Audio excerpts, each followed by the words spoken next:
Assalamualaikum warahmatullahi wabarakatuh. Saya Syazwin Kerotoan binti Solahuddin, pelajar dari Pengkhususan Pendidikan Awal Kanak-Kanak kelas 14 ingin membentangkan tugasan pentaksiran berterusan yang kedua bagi subjek GPP 1092, Pengantar Pengajian Pendidikan. Pada hari ini, saya akan membentangkan tajuk Guru Berjiwa Pendidik Pemangkin Kemejadian Aspirasi Pendidikan Negara. Pembentangan ini bertujuan untuk memberi pemahaman yang lebih mendalam mengenai peranan guru berjiwa pendidik dalam merealisasikan aspirasi pendidikan negara dan bagaimana guru sebagai pemangkin utama dalam menggerakkan perubahan dalam pendidikan kita. Aspirasi pendidikan negara adalah matlamat yang jelas yang ingin dicapai oleh sistem pendidikan negara kita.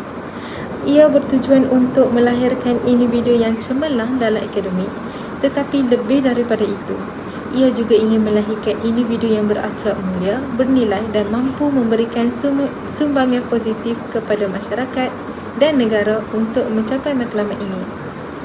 Peranan guru berjiwa pendidik adalah sangat penting kerana mereka bukan sahaja bertanggungjawab untuk menyampaikan ilmu, tetapi juga untuk membentuk karakter dan sahsiah murid.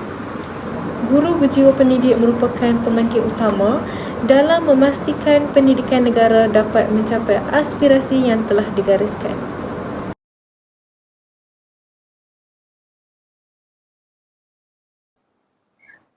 Pengenalan aspirasi dan hala tuju pendidikan. Aspirasi pendidikan negara merujuk kepada matlamat jangka panjang yang ingin dicapaikan dalam sistem pendidikan Malaysia.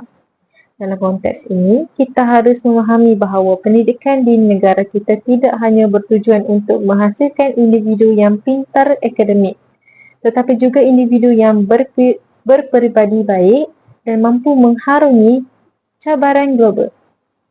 Negara kita berhasrat untuk melahirkan generasi yang seimbang dalam pelbagai aspek seperti intelek, rohani, emosi dan jasmani. Oleh itu, pendidikan bukan sekadar menekankan ilmu akademik, tetapi juga penting untuk membangun kriteria dan nilai moral murid. Hala tuju pendidikan negara kini lebih mengutamakan pendidikan abad ke-21 yang memberi penekanan kepada kemahiran digital, pendekatan berpusatkan murid dan pendigitalan dalam pendidikan. Ini bermakna untuk menjayakan aspirasi pendidikan negara, guru berjiwa pendidik perlu memainkan peranan yang lebih aktif dalam meningkatkan pengajaran, membimbing murid ke arah pembangunan holistik dan menggunakan teknologi dalam pengajaran dan pembelajaran PDP untuk memastikan pendidikan yang berkualiti. Falsafah pendidikan kebangsaan. Falsafah pendidikan kebangsaan merupakan dasar utama dalam pendidikan Malaysia. Falsafah ini bertujuan untuk melahirkan individu yang seimbang dari segi intelek, rohani, emosi dan jasmani. Tujuan utamanya adalah untuk memastikan pendidikan yang berkualiti dapat diterima oleh semua lapisan masyarakat di Malaysia tanpa diskriminasi. Falsafah ini menekankan bahawa pendidikan tidak hanya berfokus pada akademik, tetapi juga pada membangunkan nilai etika dan perpaduan sosial. Guru berjiwa pendidik adalah pemangkin utama yang memastikan falsafah ini tercapai dalam pendidikan kita. Sebagai guru, kita perlulah memastikan bahawa pendidikan yang diberikan tidak hanya memenuhi keperluan akademik, tetapi juga memberi penekanan kepada pembentukan sahsiah murid. Sebagai contoh, dalam melaksanakan pendidikan moral, kita perlu mengajar murid untuk berdisiplin, berintegriti dan bertanggungjawab terhadap diri mereka sendiri, keluarga dan negara. Falsafah juga menyarankan bahawa pendidikan perlu memupuk perpaduan antara pelbagai kaum di Malaysia yang mencerminkan nilai tolak ansur dan harmoni. Seterusnya, falsafah pendidikan dalam konteks guru berjiwa pendidik. Guru berjiwa pendidik adalah mereka yang bukan hanya bertanggungjawab untuk mengajar, tetapi juga untuk mendidik secara menyeluruh. Falsafah pendidikan dalam konteks ini menyarankan Pentingnya pendidikan nilai dan etika dalam membentuk karakter murid. Guru berjiwa pendidik berperanan sebagai role model untuk murid dalam aspek sahsia, moral dan perpaduan. Sebagai seorang guru, kita harus menjadi contoh teladan dalam nilai disiplin, tanggungjawab dan kerjasama.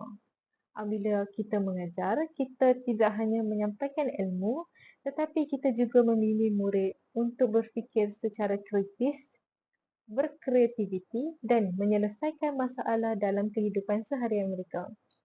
Ini adalah tanggungjawab besar kerana kita membangunkan masa depan negara melalui pendidikan yang kita berikan kepada murid.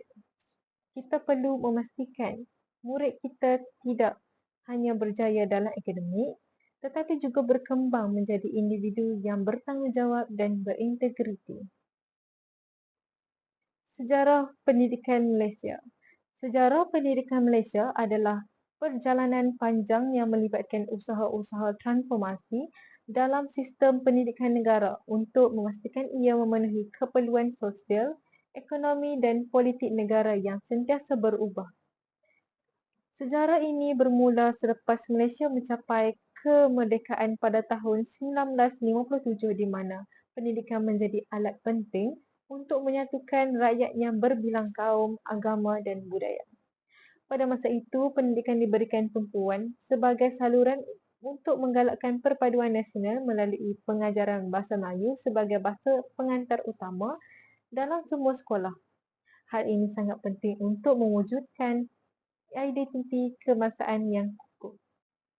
Kemudian, pada tahun 1970-an hingga 1982, dasar pendidikan kebangsaan telah diperkenalkan untuk memperkukuh perpaduan antara pelbagai kaum di negara ini. Dalam tempoh ini, kerajaan memberi perhatian yang lebih terhadap pendidikan berasaskan bahasa kebangsaan dengan tujuan agar semua golongan rakyat dapat berkomunikasi menggunakan bahasa yang sama, bahasa Melayu, dan memahami nilai perpaduan yang penting dalam masyarakat majmuk Malaysia. Melangkah ke era 80-an, negara ini memberi penekanan kepada pendidikan tinggi dengan penumbuhan beberapa universiti awam bagi menyediakan tenaga kerja yang berkemahiran tinggi yang diperlukan untuk menghadapi perubahan pesat dalam dunia pekerjaan.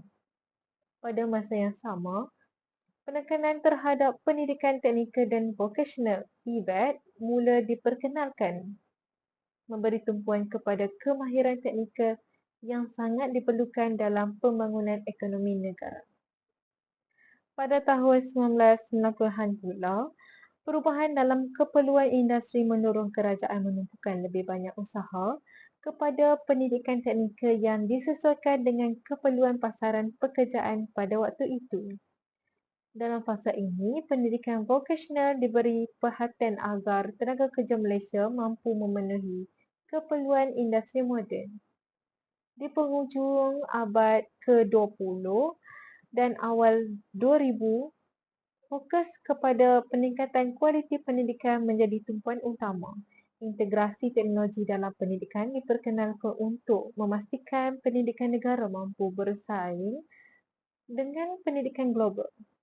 Pendigitalan pendidikan menjadi elemen penting bagi memastikan murid bersedia menghadapi cabaran dunia yang semakin berteknologi. Seterusnya, tonggak UNESCO dalam pendidikan.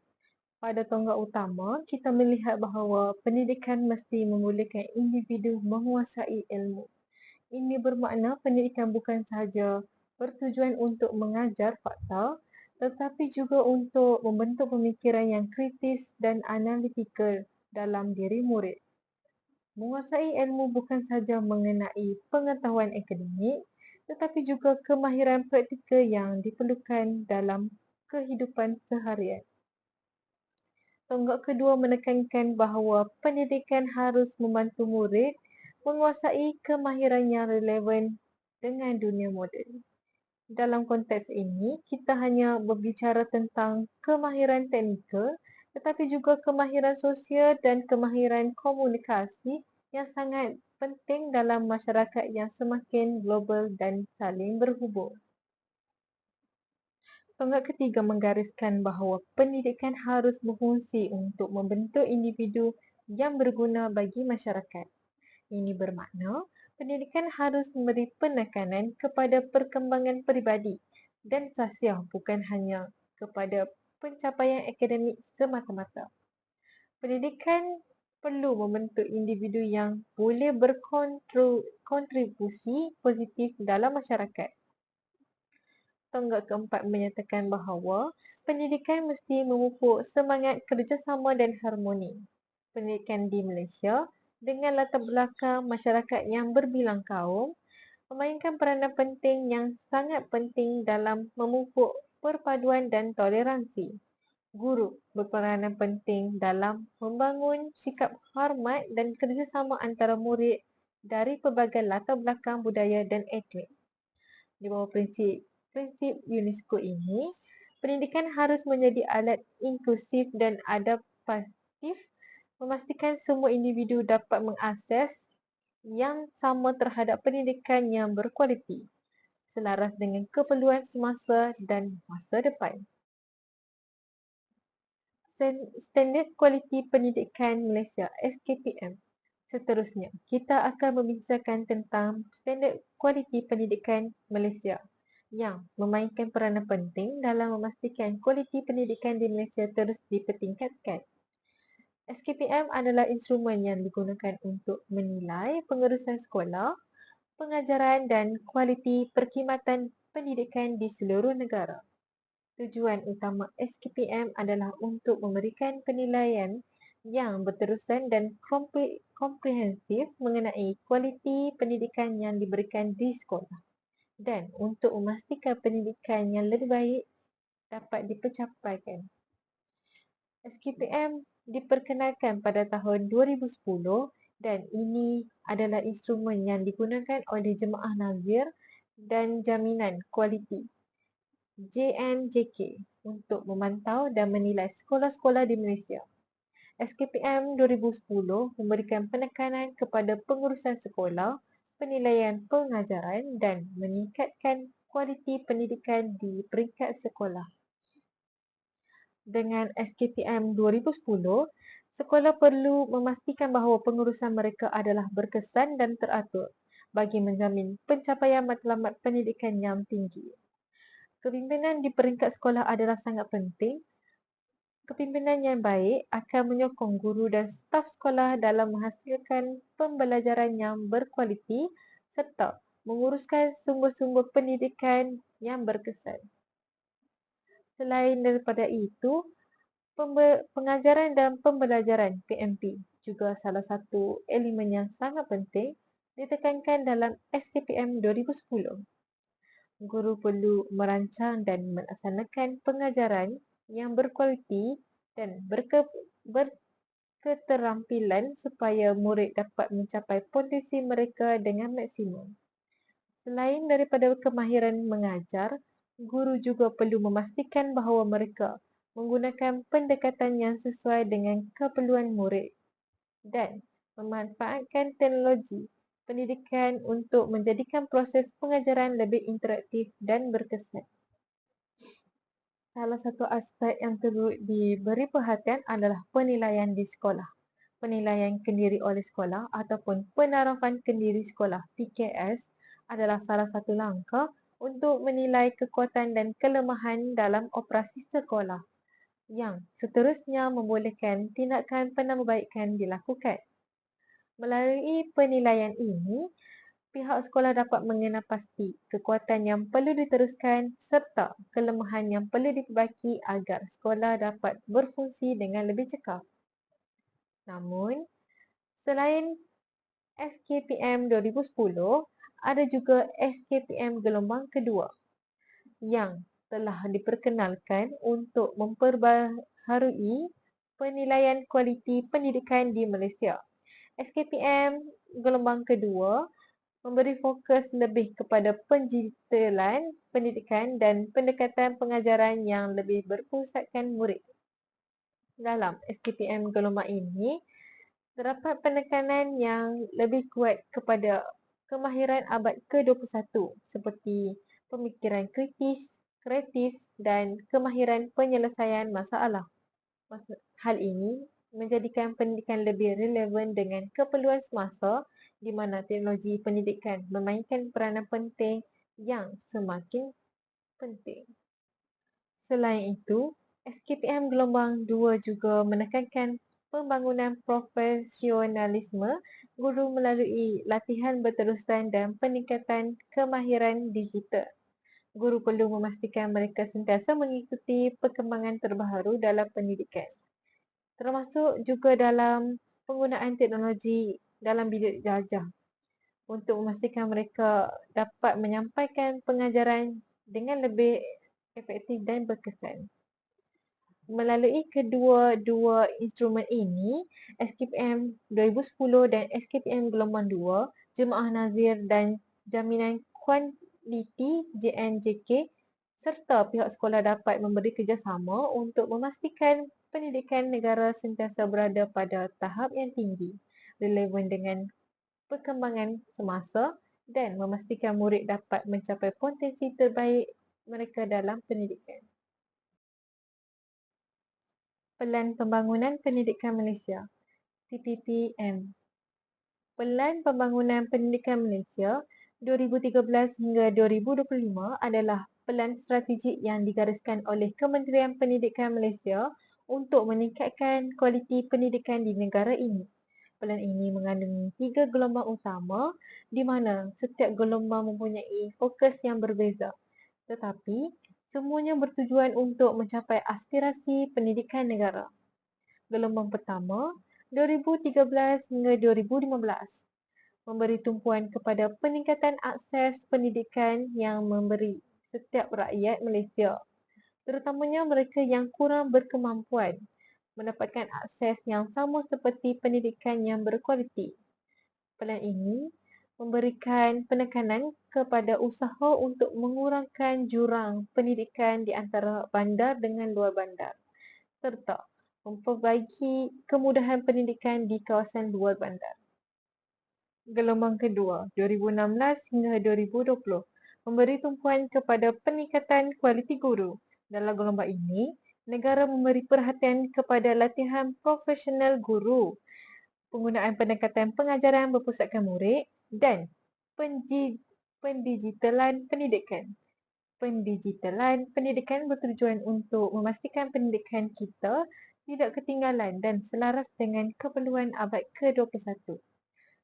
Gelombang ketiga 2021 hingga 2025 adalah gelombang yang memberi fokus kepada pendidikan abad ke-21 di mana kemahiran digital, kemahiran penyelesaian masalah dan kemahiran berfikir kritis menjadi sangat penting. Gelombang ini juga memberi tumpuan kepada pemerkasaan pendidikan untuk memastikan pendidikan negara dapat bersaing dan mengikuti perkembangan global. 5 aspirasi sistem pendidikan negara. 5 aspirasi sistem pendidikan negara adalah dasar utama yang membantu kita untuk memahami matlamat sistem pendidikan negara kita. Setiap aspirasi ini menjadi panduan bagi kita untuk mengukur sejauh mana pendidikan negara boleh memenuhi keperluan masyarakat dan perubahan dunia. Aspirasi pertama adalah akses. Setiap rakyat Malaysia berhak mendapat pendidikan yang berkualiti tanpa latar belakang mereka. Ini adalah hak setiap individu untuk memperoleh pendidikan yang dapat memajukan diri dan memberikan peluang kepada mereka untuk berjaya. Aspirasi kedua adalah kualiti. Kualiti pendidikan di Malaysia harus mencapai standard antarabangsa di mana pengajaran, kemudahan dan perkhidmatan pendidikan harus berada pada tahap yang setara dengan negara maju. Aspirasi ketiga adalah equity yang bertujuan untuk mengurangkan jurang pencapaian antara golongan kaya dan miskin serta di antara mereka kelompok etnik.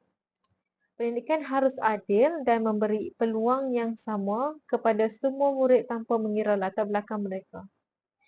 Aspirasi keempat adalah perpaduan. Pendidikan harus memupuk semangat perpaduan antara rakyat Malaysia daripada pelbagai latar belakang, agama dan budaya. Ini adalah matlamat yang sangat penting dalam menyatukan masyarakat di negara ini. Aspirasi kelima adalah kecekapan pengurusan.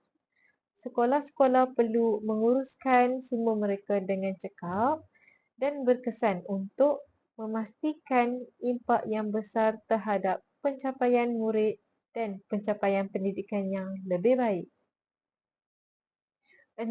Aspirasi murid.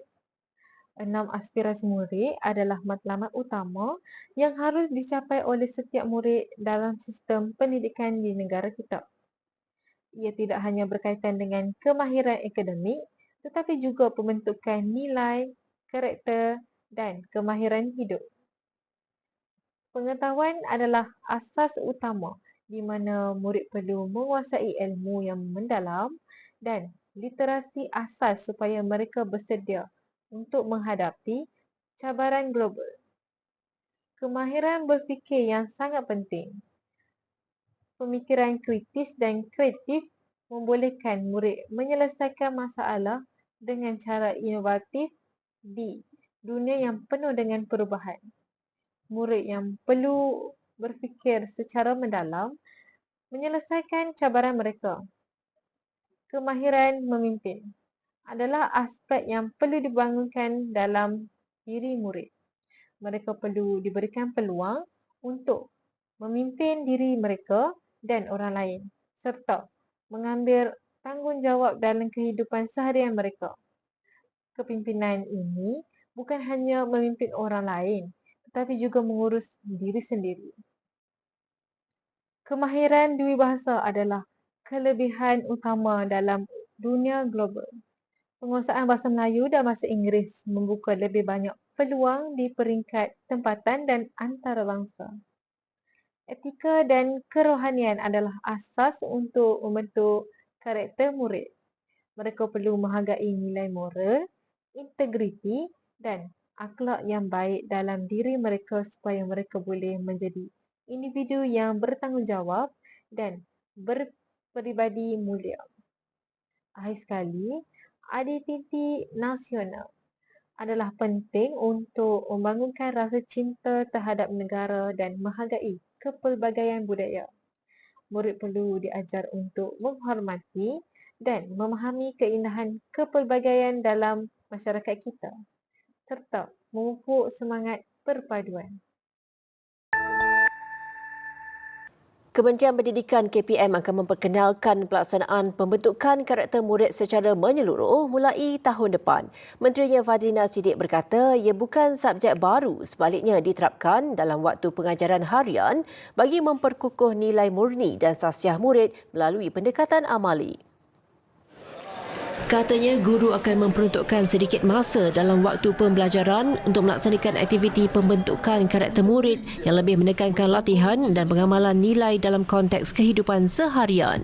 Jadi saya mohon untuk kita bagi ruang kepada guru-guru, kepada anak-anak kita untuk melakukan pembentukan karakter ini untuk kurikulum baru 2026 ini bermula tahun hadapan insya-Allah. Beliau ditemui selepas merasmikan seminar wacana fikrah Siddiq Fazil Karamah Insaniah pencetus negara bangsa di Georgetown. Pelaksanaan inisiatif itu akan dimulakan dengan murid prasekolah tahun depan sebelum diperluas kepada peringkat seterusnya. Ia bertujuan melahirkan generasi yang cemerlang akademik dan memiliki kekuatan emosi, disiplin diri serta kemahiran sosial yang tinggi. Latihan khas dan sokongan akan diberikan kepada guru bagi memastikan pelaksanaan kurikulum baru itu berkesan.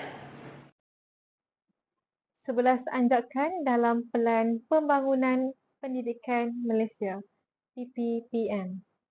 Pelan Pembangunan Pendidikan Malaysia mengandungi 11 anjakan utama yang bertujuan untuk memperkasakan sistem pendidikan negara. Setiap anjakan ini menjadi strategi penting yang membantu mewujudkan pendidikan yang lebih berkualiti dan relevan dengan keperluan global. Anjakan pertama adalah mengenai kesamarataan akses pendidikan berkualiti. Pendidikan harus diberi kepada semua rakyat Malaysia tanpa mengira latar belakang sosial, etnik atau lokasi mereka. Semua murid, baik di kawasan bandar atau luar bandar, Perlu diberikan peluang yang sama untuk mendapatkan pendidikan yang berkualiti kerana akses kepada pendidikan adalah hak setiap individu. Anjakan kedua menekankan kepada penguasaan bahasa. Dalam dunia yang semakin global ini, penguasaan bahasa Melayu sebagai bahasa kebangsaan dan bahasa Inggeris sebagai bahasa global adalah sangat penting. Murid perlu menguasai kedua-dua bahasa ini dengan baik agar mereka dapat berkomunikasi dengan lebih efektif di peringkat tempatan maupun antarabangsa. Hal ini juga memastikan murid bersedia menghadapi cabaran global yang memerlukan kemahiran bahasa yang tinggi. Anjakan ketiga memberi penekanan kepada melahirkan rakyat dengan penghayatan nilai. Pendidikan harus bukan sahaja mengenai penguasaan ilmu, tetapi juga tentang pembentukan sosial yang baik dalam diri murid. Guru berperanan sebagai role model untuk menanamkan nilai seperti berdisiplin, bertanggungjawab, kejujuran dan perpaduan dalam kalangan murid agar mereka menjadi warga negara berintegrasi dan memberi sumbangan positif kepada negara. Anjakan keempat adalah mengenai transformasi kejayaan keguruan. Dalam usaha untuk meningkatkan kualiti pendidikan, kita perlulah memastikan bahawa kejayaan keguruan menjadi pilihan utama bagi setiap individu yang berminat untuk mendidik. Ini melibatkan peningkatan tahap profesionalisme dalam kalangan guru melalui latihan berterusan dan pembangunan kemahiran yang relevan untuk menghadapi cabaran dunia pendidikan yang sentiasa berubah-ubah. Anjakan kelima, memberi tumpuan kepada kepimpinan berprestasi tinggi di sekolah. Kepimpinan yang berkesan di sekolah sangat penting dalam memastikan pendidikan yang berkualiti tercapai. Kepimpinan di peringkat sekolah perlu berupaya untuk memimpin sekolah ke arah kemajuan dan peningkatan berkualiti. Pemimpin sekolah mesti menjadi pendorong utama dalam memastikan semua guru dan murid berada di jalur yang betul di mana untuk mencapai matlamat pendidikan. Anjakan yang seterusnya, yang keenam, menekankan penyelesaian khusus berdasarkan keperluan sekolah. Setiap sekolah mempunyai keperluan yang berbeza bergantung pada lokasi, kepadatan murid dan kemudahan yang ada. Oleh itu, pendekatan penyelesaian yang disesuaikan diperlukan untuk menangani masalah khusus di setiap sekolah. Ini termasuk penggunaan sumber yang berkesan dan merancang strategi untuk sesuai dengan atasi cabaran yang dihadapi oleh sekolah tersebut. Anjakan ketujuh adalah mengenai memanfaatkan ICT dalam pembelajaran. Teknologi terkini memainkan peranan penting yang sangat besar dalam pendidikan. Dengan memanfaatkan ICT dalam pengajaran, guru dapat meningkatkan keberkesanan pengajaran dan memberi pengalaman pendidikan yang lebih menarik dan berinteraktif. Teknologi juga membolehkan akses pembelajaran dan lebih meluas tanpa batasan geografi dan masa. Anjakan ke-8 adalah mengenai transformasi kapasiti penyampaian kementerian. Kementerian Pendidikan perlu memastikan kualiti penyampaian pendidikan di seluruh negara, terutamanya di kawasan luar bandar. Ini bermakna kementerian harus berupaya untuk membuat penyelarasan yang lebih baik antara pengurusan pusat dan pengurusan daerah, serta memastikan sumber yang ada digunakan secara optimum untuk meningkatkan keberkesanan pendidikan. Anjakan ke-9 menekankan pentingnya kerjasama dengan IWAPA, komuniti dan sektor swasta. Pendidikan tidak hanya melibatkan guru dan murid, tetapi juga kerjasama dengan IWAPA, komuniti dan sektor swasta. Kerjasama ini boleh meningkatkan kesedaran masyarakat mengenai pentingnya pendidikan serta menyediakan lebih banyak peluang dan sumber untuk meningkatkan kualiti pendidikan.